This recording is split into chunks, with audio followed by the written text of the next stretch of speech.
Coming up on this week's episode of Flashtalk, Kent State women's basketball head coach Todd Starkey joins the show to preview their North Carolina trip. Plus, Kent State football defensive coordinator Kody Morgan has a sit-down with us to talk about the Golden Flashes midweek action. Associate Athletics Director for the Golden Flashes Club, Maggie McKendry, joins the show to talk about Giving Tuesday and other various initiatives. And finally, Kent State volleyball head coach Haley Eckerman joins us to talk about the Golden Flashes' win against the school down the road and their plan for the rest of the regular season. All that and more coming up in a flash.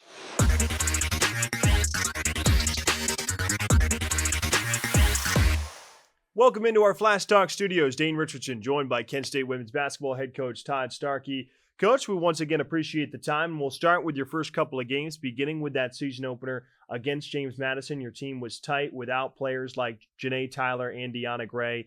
What were your thoughts on that game looking back? Yeah, tough team. Obviously, James Madison's got great history and tradition. They're picked to win the Sun Belt. We knew it was going to be a tough battle. You can't go 0 for 19 from 3 and have a chance to win that game, but we still did. You know, That's the thing that was kind of a tough thing looking back on film is being down by 4 midway or late in the fourth quarter, still haven't made a shot. We got some really good looks too, and they just didn't go down from good shooters. So some things to build on. Obviously, it wasn't our prettiest performance. We needed to definitely do some things better, but also some things that came from that give us some hope moving forward in that I feel like this team has a lot of room for growth. Riley Rismiller was dominant in the post in that season opener against James Madison. Can you speak to her performance last week against JMU? Yeah, I don't think any surprise to the players and coaches and what we see in practice. Mm-hmm.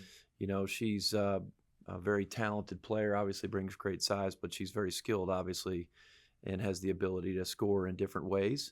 I think her teammates did a really good job of finding her and continuing to pound the ball inside. It was kind of a battle of attrition down there, but really pleased with Riley's effort and the way that, you know, that she had that positive outcome for her coming in as a new player. Can we expect this year's team to play a little bit more through the post than last year? Well, I think that makes perfect sense. I mean, once we get Janae back, who's very talented, Riley's very talented, and Bridget Dunn has been just the stalwart of that, that our post player over the last few years, and continues to be consistently one of the best defensive rebounders in the conference, if not maybe the country. I don't know.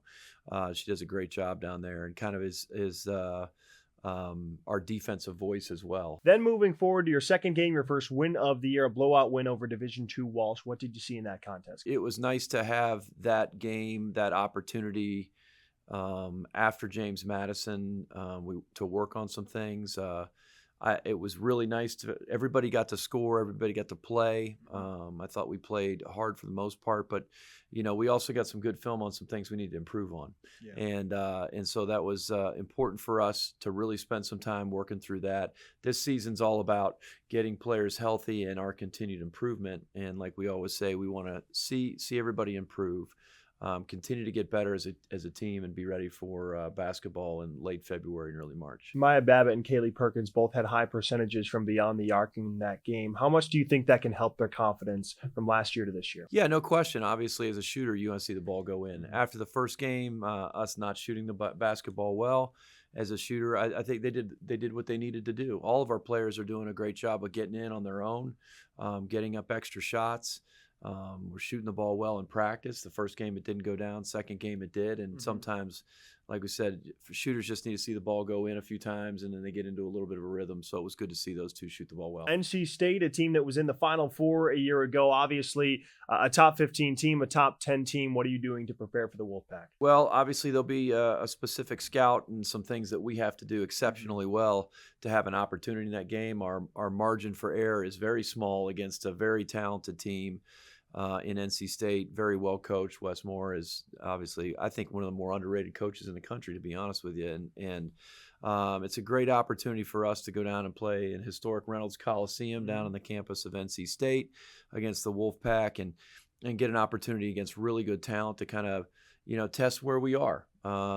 Still would love to be at full strength, and we'll see kind of how that plays out, some game time decisions and those type of things. But excited about the opportunity to get down to North Carolina and play against really good competition. You have won against a lot of Power 5 teams, UCLA, Penn State, Oklahoma State, Missouri last year. How much does that give you and your coaching staff confidence and players in this program confidence that you guys can go down there and compete? Yesterday's win don't win today's games. Yeah. I mean, that type of thing, and it's all coach speak at this point. But at the same time, I think for us, it's just about our team, who's healthy, who we can play against NC State's team this year, because they're different than they were last year as well, and figuring out what works for us against them, and have to handle their pressure and knock down shots. Todd Starkey, coach, good luck in North Carolina. Sounds good. Go Flashes.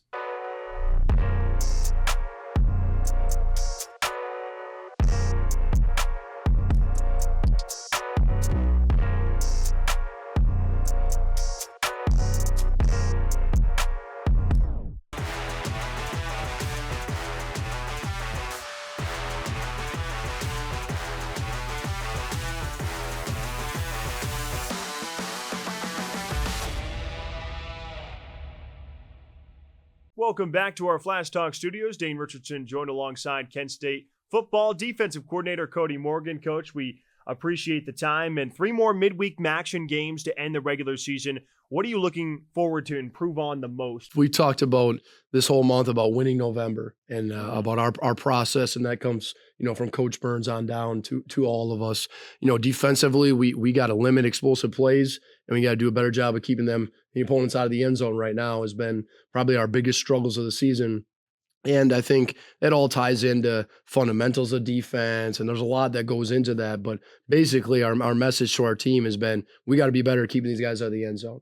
Bend but don't break type of mentality from our defense. And moving forward, that's got to be what we do a really good job of. And then setting our offense up, in positions to be really, really successful. What goes into some of those key aspects of red zone defense? Because when you hear bend, don't break, you think of getting stops in the red zone. Part of it is, you got to pick your times to be really aggressive. When are you going to blitz? When are you going to pressure? When are you going to do some of those things to try to get the offense behind the chains? And then when you're letting teams get down into that, what we call the green zone area, we got to definitely do a better job of being more aggressive from a play calling standpoint. But then also our execution has to go through the roof. Once the teams get down in there, that's when we got to make sure that we're at our best and we got all 11 guys executing their jobs, doing it the same way. And who are some of those guys, Coach, that have stood out as leaders as you guys have moved throughout the regular season on the defensive side of the ball? Our number one leader on the defense side of the ball, hands down, has got to be Matt Harmon. He's definitely a guy that obviously he's been around for a ton of football. Yeah. He's in his 7th or 8th year of football, as we kind of joke with him. But Harmon's that leader that we rely on, he relies on, our players look to. When things aren't going good at practice, I can go over there and say, Harm, hey, we got to get these guys right. And now it's gotten to the point later on this season where us as coaches, we don't say anything to him. He pulls the defense together, says, nah, this ain't good enough. And this is what we need to do moving forward and be better in practice. And he's taken on that role and done a really good job with that. And I've just been so appreciative to be around that guy because he is as good of a player as he is a person, as he is a leader. And those are the guys that make this thing really work. And how has he started to mentor some of those young linebackers that we've seen and started to make some waves, Jalen Studio and Nylan Brown? And how excited are you about their development on the defensive side of the ball? From Harm's perspective, just holding those guys accountable to the standard. Those guys have come up early and we haven't had problems with them at all. I mean, They love football. They do a great job as young players. And I think that the best part of them is them moving forward. Their best games are still ahead of them. They've continued to make strides every single week. Really excited about where they're at, but more excited about where they're going to be and where they are going just with their preparation and the things that they've done. And your defensive line seemed like a very tight group on the sideline when I was there sideline reporting for radio against Ohio. So tell me a little bit more about that group. First and foremost, shout out to, Coach Melk and Coach Tierlink. I think those guys do an unbelievable job of gelling that defensive line together, having 4 guys play as one, especially with 2 different coaches. I tip my hat to those guys, and I can't say enough great things about them, how they've been able to manipulate and make those guys together. But it's also comes from the players too. The coaches can foster it, but the players really take that on themselves. And it started in spring ball with all those guys. We had everybody started really working together, from Stephen Daly to Matt Harmon, to a guy like Cam Olds kind of coming in the fold and making a ton of plays. Those guys embody what it means to be together as one unit. And I think they do a great job of that. You're also the safeties coach. So how tight is that group, and what have you seen in terms of individual development from all the way to the spring to preseason. You come into this thing and you get Alex Branch off of injury from last year. You're really excited about him. He ends up going down. Thank goodness Tevin Tucker, played in the Central Connecticut State game last year, had some game experience, and he's only started to blossom. I think he's just scratching the surface on how good of a football player he can be. Last week, you saw Josh Baca take off. I think ESPN had him down for 18 tackles. I charted him for 14. He was flying around all over the field. Those guys have done a really good job in that safety room, specifically Tevin Tucker, Josh Baca, really stepping up and helping out, especially when we got a young linebacking crew, to have those guys in the back end that can help those guys from a communication standpoint, and then also to make them right when things don't go right and maybe they misfit or screw up, having those guys be able to knock the ball down. In Oxford against the Miami Redhawks, they're obviously a talented team. They won the MAC championship last year, an experienced quarterback in Brett Gabbert. What's the defensive game plan to try and slow down that Redhawks offense? From a quarterback standpoint, he is one of the best in the MAC. He operates that offense very, very well. We have to get pressure on him. We have to make him feel uncomfortable back there when he's throwing the ball. Having said that, they're really good up front. They got they're really good running backs. They do a good job of running the ball, a healthy mix of that. We got to do a good job of changing up the pictures and then tackling, because they're going to get us in space. They're going to try to run the ball. We got to knock these running backs down. We got to keep the ball in front of us and eliminate explosive plays, and then pick our heads up when the game's over. That's Kent State football defensive coordinator Kody Morgan. Coach, we always appreciate the time. Appreciate it, guys.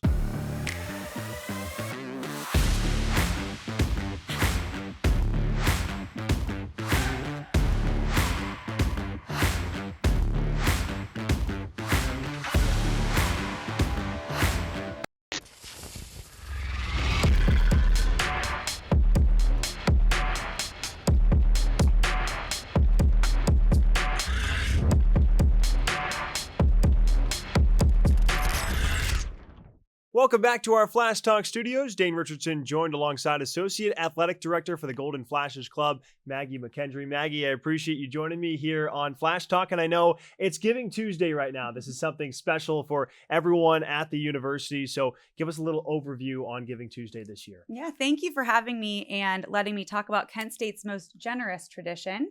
Our Giving Tuesday campaign started years ago with just a single day, the traditional Philanthropy Day right after Thanksgiving as just a fundraiser for our whole university. And it was so well received by all of our donors and alumni that we've expanded it now to a full month. So we kicked off back on November 1st with the campaign itself. And we just finished up our Triple Your Gift Tuesday. So I'm excited to celebrate all of the generosity that happened that day as well. There's a special initiative depending on what sport it is. Could you tell us a little bit more about that? We have brought in millions to support our student athletes, and all of the sports are able to choose a specific project that will support our current student athletes. Things like travel, nutrition, improved technology and capital improvements to some of their spaces, as well as academics. So we've been able to make a huge impact on our current student athletes every year of this campaign. Coming up, you just said you finished Triple Your Gift Tuesday. I know it's Donor Dollar Challenge Week coming up. Tell us about that. That is where our university will reward each of our unique donors, each individual person who decides to make a gift to one of our student athlete funds.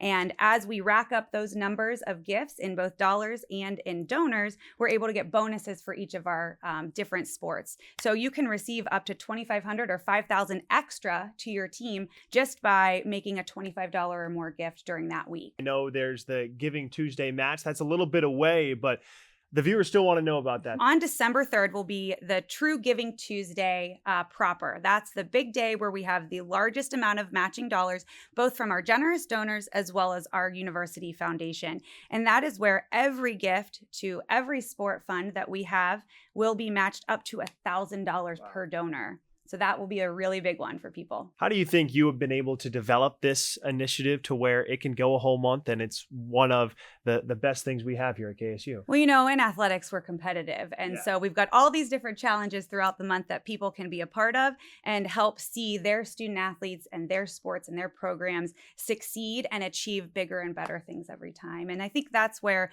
we've been able to bring people in to get excited about it and to continue to come back year after year. How special is was it for you to work at the university that you went to, and what have you loved most working here at Kent State? So I am a proud member of our Flash family, and I think my favorite part about being part of Kent State Athletics is just seeing the impact I'm able to make through fundraising, through engaging our donors and our alumni with our student athletes on our current student athletes experience. And so different things we've been able to launch, different buildings and facilities we've been able to improve and to build over the years. That's a real sense of pride for me. So impacting our students. Talk about the relationships that you have been able to make, whether it's way back when you were a student here or working here, and how that has grown during your time at Kent State and how you have brought people into the Golden Flashes Club. Being able to make people feel welcomed back to their school, back to their alma mater, and kind of get their arms wrapped around everything we have going on in athletics.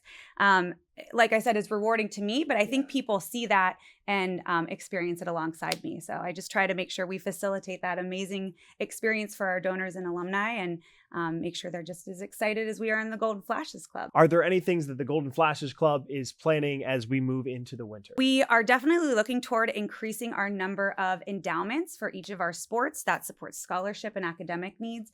And we're always looking for just additional operational dollars to help our student athletes. Now, can you tell our viewers where they can get involved with Giving Tuesday? Thanks for having me, and you can get all the information on Giving Tuesday at www.kentstatesports.com/supportyoursport. Associate Athletics Director for the Golden Flashes Club, Maggie McKendry. Maggie, once again, we appreciate the time. Thank you.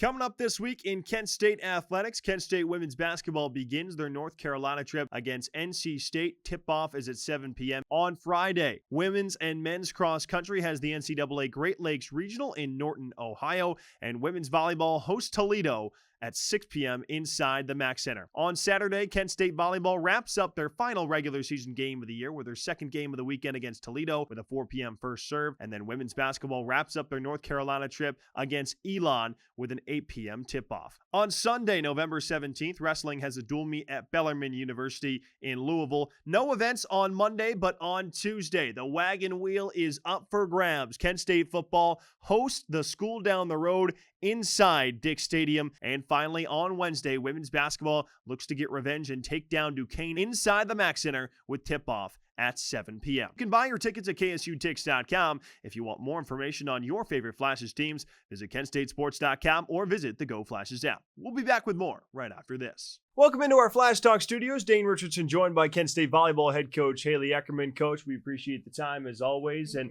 take me through your second game against the school down the road. You lose on Friday, and then it really seemed like a turnaround, especially up front blocking. You really had your best blocking game of the year. We've been slowly putting pieces together, and we were finally able to do it. I think the first two sets were great. We've now got to figure out how to put three straight together. But I was glad that they were able to bounce back. I was a little worried after this fourth set with the deficit that we had. Just not sure how they would respond, because that's kind of how the Eastern match went when we were up to they came back. But they did a great job at just responding and not really worrying about the pass. And I think that's really what we've been focusing on, is moving forward each point and not working backwards. Whether it's at the net or getting them involved in the offense. When your middles are in system, how much better does it make your team? Oh, I mean, it's great. It helps take some pressure off our pin hitters. And, just in general, it just makes their blockers have a challenge. They don't just have to sit out on our outside pins. They have to stay neutral and kind of respect all three hitters. Brianna Burrell came up with a pretty high accomplishment this past weekend or just before that against Ohio on Tuesday. 1,000 kills for her. What does that mean for her in her career? I know this is only her first year with Kent State. I think that was something that we had on our radar right when she got here, is helping her get to that, and just knowing that it's just a milestone that not a ton of people complete. And so the fact that she's a part of that 1,000 career kill club is awesome for her. Mackenzie McGuire, she's been playing all the way around. She's had a number of really good games lately, especially in hitting percentage. With how many total attacks she's getting, she's still able to put the ball away at a high rate. How has her development improved in her junior season? We had a little bit of a slump with her in the beginning. I think we put a ton of pressure on her the last 2 years. And so she was really trying to manage that. And she and I had a conversation a couple of weeks ago of just like, she had 2 great first years. And then it was kind of this slump. And it's like, it's one of those where you're not expected to be perfect. And I think we've expected her to be perfect because she has been the last 2 years for us. So now I think she's playing more free and just really learning how to manage her game better now. One of your right sides, Anna Shoemake, she had a great game in one of the 2 games against Central Michigan this weekend. How important is she on the right side when you have Kendall in the back row? Anna's just developed more even as a blocker too. She's helping us set up good, whether she's getting touches or not, she's just setting up the block well so our defense can work around her. But just offensively has really kind of come out of her shell and been a reliable source for Kendall to be able to use too, and so that we don't have to be pin left side heavy. And you're starting to use that 2 libero rule with that being implemented into college volleyball this year. Leslie Ferruta in the serve receive type spot, and then Greta Bolognini in the non-serve receive spot. How does that help your team? I think it just allows them to focus just on that emphasis of whether just being a passer or just being a defensive specialist. And so it's been huge for us. And it kind of helps sometimes, we're in a rut and we just, instead of calling a timeout or using a sub, it's nice to just quickly change something and put them right back in. And they've been doing a really good job at being great at their spot. Senior Day is coming up this weekend against Toledo. We'll ask about the Rockets in just a moment, but how important are these seniors to you and what have they done for the program? These are my kind of first recruits. Anna was my first transfer to come in. And so really just, I was thinking about it on my drive here, like, holy cow, like this is more of my team. And each person has just a special piece of my heart. And it's going to be weird without them because they each have their special little quirks that help build our team. Heading into your final 2 games, the regular season at home against Toledo, they're a team you got on the road last year in 4 sets. What do you have to do to prepare well for the Rockets? Really doing a good job at being ourselves and playing our game. I think if we get too caught up in what they're doing, that's really where we struggle at. And I think it's shown the past couple of weeks, when we're too over-focused on them and not just taking care of the ball and being in the right spots and setting up the right blocks. I think we can come out with a win if we just do the small things. Into the offseason after Toledo, because that's not too far away, what are some of the biggest focuses you're going to have on this team? We have so many new kids, and I didn't get a spring or a summer with them. And so really getting to sit them down and individually work on certain things. So Avery working on her arm swing, Ava, super excited about that kid. Just the momentum and change that she's made in these last couple of weeks, getting to do that one-on-one time with them is going to be really key. That's Kent State Volleyball head coach Haley Eckerman. Coach, thanks so much for the time. Thank you. That'll do it for this week's episode of Flash Talk. Make sure you stay tuned for more KSU athletics content. And next week, when KSU basketball starts to heat up inside the MAC Center, both the men and women are at home, and Kent State football hosts the school down the road. For Ethan Lachinsky, Justin Spots, and our entire GFTV crew, I'm Dane Richardson saying goodnight and go Flashes.